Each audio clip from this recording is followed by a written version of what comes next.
Welcome to the Shoreline, brought to you by Shores and Islands, Ohio, where finding your Lake Erie love is a sure thing. Thank you for joining us. We bring you the Shoreline each week to give you the inside scoop on what's happening here in our island and coastal communities. I am your host, Jill Bauer, PR Manager for Shores and Islands, Ohio. And today I have two special guests, the first of whom is joining me sort of as co-host, but also as a representative of Historic Lyme Village, which we'll be talking about later today. We'll get into those details, but first, welcome to the program, my colleague, Angie George, Visitor Experience Manager for Shores and Islands, Ohio, Sandusky Welcome Center. Thanks for joining me, Angie. Hi, Jill. Anytime. Hi. Hi. Great. So Thanksgiving is this week. We've got some very special local events coming up from now through the end of the year. Is there anything that you're particularly looking forward to between now and the end of the year? I'm actually really looking forward to the Sandusky Christmas Market because we are going to have our Welcome Center open on some Saturdays for the first time. Usually this time of year, we don't have the Welcome Center open on Saturdays, but we're going to open special. Right. And the Sandusky Christmas Market, I think, starts this weekend, right after Thanksgiving, and it will last for 3 weekends, I believe Friday, Saturday, and Sunday, that they'll be open. And we've got little booths. We've been watching them build this just down the street from us. It's kind of been fun to watch them put in these little almost sheds that are going to house different vendors, and they're going to have, musical performances and things like that. So when you're downtown and you're visiting the Christmas market, make sure you stop by the Welcome Center. Do you know, Angie, which Saturdays will be open and what the hours will be?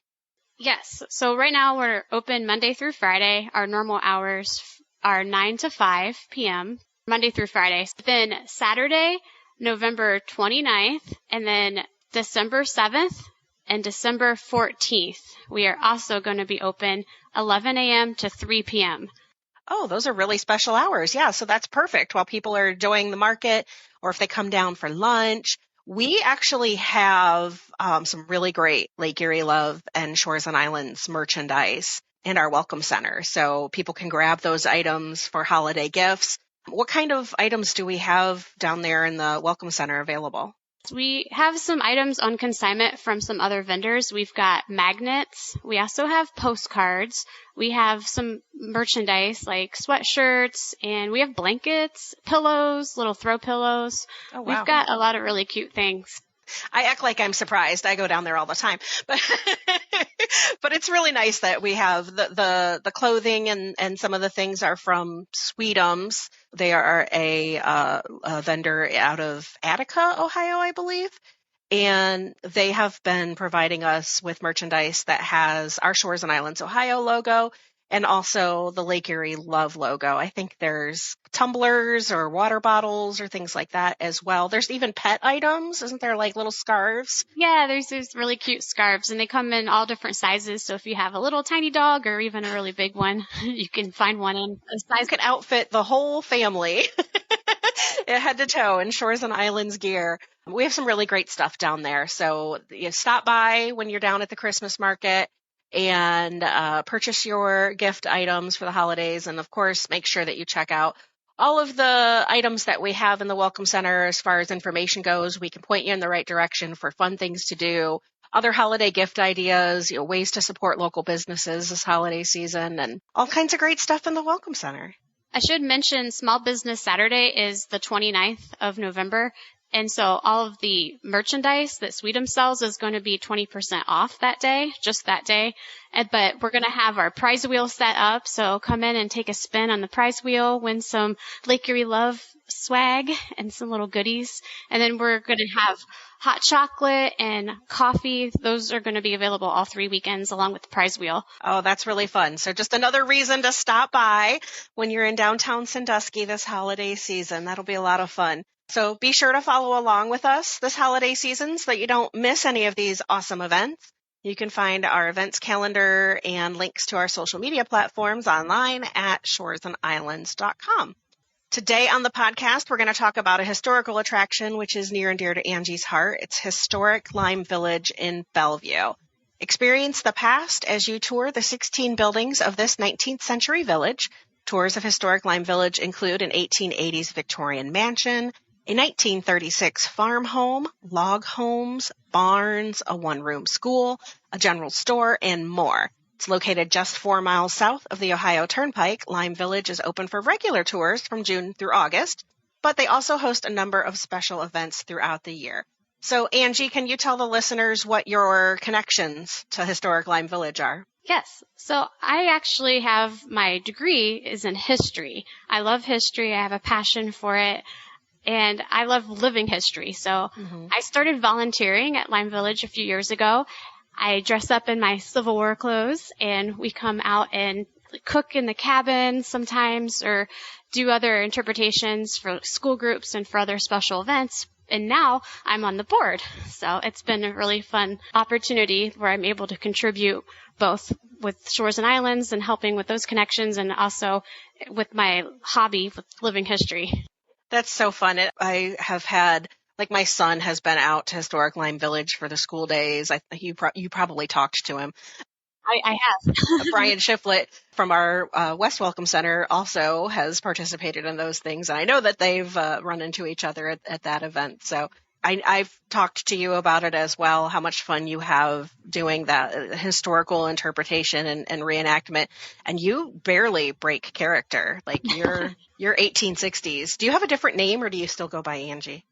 Angie wasn't really a popular name back in the 1860s for some reason. So I used the name Adeline. That was a common name, but it's still different. Yeah. That seems appropriate. Thanks. Well, perfect. So thanks for telling us, how you're both involved with Shores and Islands, but also connected to Lyme Village. We have another special guest joining us today from Historic Lyme Village, and he is Timothy Rife. Tim is the president of the board for the Historic Lyme Village and an all-around jack of trades, according to Angie. Tim says he's pretty much involved in everything that happens in the village, from maintenance to tours to special events, pretty much everything that has to do with the Lyme Village. So welcome to the podcast, Tim. Thank you for having me. Of course. So how long have you been involved with Historic Lyme Village? A little over 7 years ago, I retired and I live real close by, and they asked me to come over, and the more I did, the more I wanted to do, and the more they wanted me to do, and next thing you know, I'm on the board, and then I was president. I've been president for, I don't know, at least 5 years, I'm guessing. Can't remember. So much for retirement, right? Exactly. With between Lyme Village and my daughter has a business. Go ahead, give her a plug. What was that restaurant? She's a restaurant owner in Bellevue. Yes, it's in the Amston House. So I'm involved with that also besides the village. Of those volunteer/voluntold opportunities, what are some of the favorite things that you get to do there? Oh my, some of the events. I enjoy playing Father Christmas during our Christmas season between our Victorian dinners and our Christmas in the village. I like doing that. That's fun. Yeah, it is fun. And then, and the tours. I enjoy doing tours, and our tours are normally like an hour and a half to 2 hours long. Well, that's fantastic. When the village is open in the summer, right? So they're open for regular tours from June until August. If a family were to stop by, do they have guided tours or is it kind of a self-tour situation? No, all of our tours are guided. Okay. Like I say, I have tour guides, and the school kids that are my guides, they enjoy doing it. Well, what a great opportunity for the youth of your community. Now, if somebody is coming to visit, is there a cost to visit during the regular season? Yes. We have adults are $15. Seniors are $13. Children 6 to 12 is $6, and 5 and under are free. Okay. And does that include all of the buildings that you guys have in the village? Yes. So the tours, I have a tour route that the kids will follow, but my tour route is a special route. And so if somebody comes in, another tour comes in while they're on tour, the new group will meet up with them and they'll keep on. So we really don't have a start or a stop, and nobody really has to wait in the visitor center for the first tour to get done. You hook up with them and you just keep going until the first group is done. They come back to the visitor center. You keep on with the second group. Now, when you're in the season, are you open 7 days a week, or are there certain days and hours? Yeah, it's only Wednesday, Thursday, Friday, and Saturday. Okay. So Wednesday through Saturday, and then again, June through August are your regular season hours, and you can stop by and visit, during that time. But you also have a lot of special events outside of your regular tours and things that you host throughout the year, like Angie mentioned, the things that she participates in. And of course, the holidays are no exception. You've got several things coming up in the next couple of weeks. So let's go through some of those. On December 6th, 7th, and 8th, you are hosting the popular Victorian Christmas dinners. Tell us what the dinners entail. You get greeted by a butler. He hangs up your coat. Ooh. And then you will get seated in one of the parlors. And once everybody gets here, we'll have a story, a Christmas story of some type. So then once the story is done, and so you'll get seated, and then after you get seated, there's going to be a soup and a salad, and then your main meal. There's also a dessert. But during the course of the evening, there will be someone going to each room and telling another Christmas story. As that person is done telling their Christmas story in all the 3 rooms that we have, and then Father Christmas will make his appearance in each one of the rooms and try to figure out who's been naughty and nice, and all the nice people get nice little candy canes, and there's going to be somebody naughty at every table, and they'll get a chunk of coal. So the menu for the dinner, is it like a traditional Victorian menu, or is it more modern food? No, it'll be something normally Victorian, and every year is normally something different. Yeah, this is not you have to make reservations and pay in advance because of the limited seating. I assume that there are still tickets available then for these upcoming dinners, yes?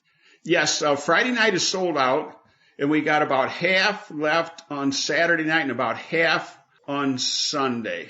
What is the cost? It's $65 a plate.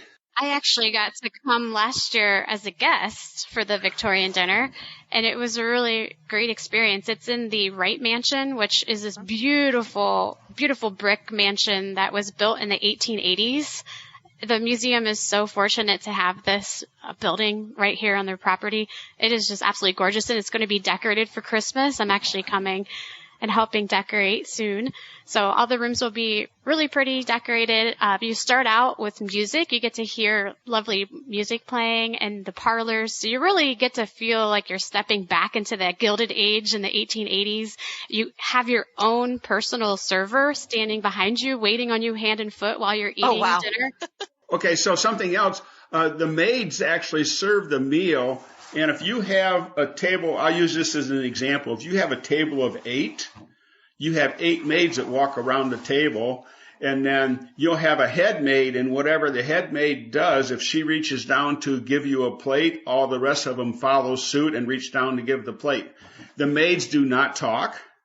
And so if you need anything or want anything extra, then there will be a butler, and normally there's 2 of them will walk around with drinks to refill drinks and stuff like that, and they can take the questions, but maids do not talk.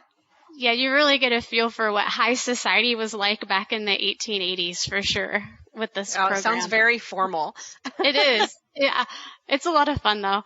We sat at a table with some folks from out of town, and it was really cool getting to know them and just chatting with everyone, and just, I don't know, the food was really good too. Oh, that's good to know. Yeah. So it sounds like it's a really popular event, and tickets are still available for Saturday and Sunday's dinners. So next, there are 2 opportunities for holiday candlelit tours on December 14th, and then you're doing them again on December 28th. So tell us about the candlelit tours. So my living history group, I'm in a living history group I co-founded called North Coast Narrative, and we are going to be in costume, and the year is 1864. Okay. And we're going to have 7 different tours throughout the night. This is a reservation only, just because we can only fit about 12 people in each of the buildings at a set time. So you start off in the visitor center a couple minutes before your tour time starts, and then you kind of get an orientation as to what is you're going to be expecting. So the second you exit the building, you are going to be transported back into 1864. And your first stop is going to be in the Annie Brown cabin. And it's sort of like you're watching a little play in each of the sites. It's a walking tour. So you get to visit 5 different sites throughout the evening. And I love this village because the buildings are all so different. They're all around the same time period, mid-19th century. But you can see the progression of how much technology had advanced just in a matter of 20 years. You'll be starting out in a log cabin and then ending in a mansion. So I love it because you get to experience different social classes and how each different social class got to celebrate the holidays. And then you're even going to go into a general store.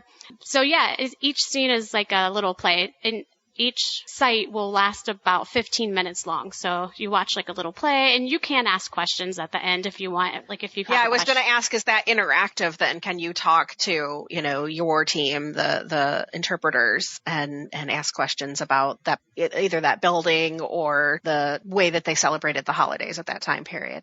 We definitely love answering questions and educating people. That's what this is all about. It's education and teaching people what life was like for our ancestors. So yeah, absolutely. And do the little, I guess, vignettes, that people are taking part in or watching in each of the different buildings, do they tie together, or are they all just separate stories? Have to tie them together to get you to move on to the next site. So there will be a purpose we're not just going to be like, okay, we will definitely make it all connected.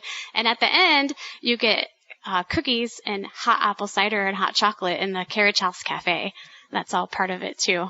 Oh, that's nice. How long does the full tour last then? The full tour takes about 90 minutes. And it is indoor and outdoor, so definitely dress appropriately. The museum's pretty compact, so it's easy to walk from each building to the next. It's not that spread out, so you're not like hiking. But it is nighttime. It will be dark, so you can bring your own lantern if you want. We had a group last year that the whole family booked one of the tours, and they all brought their own lanterns. It was awesome.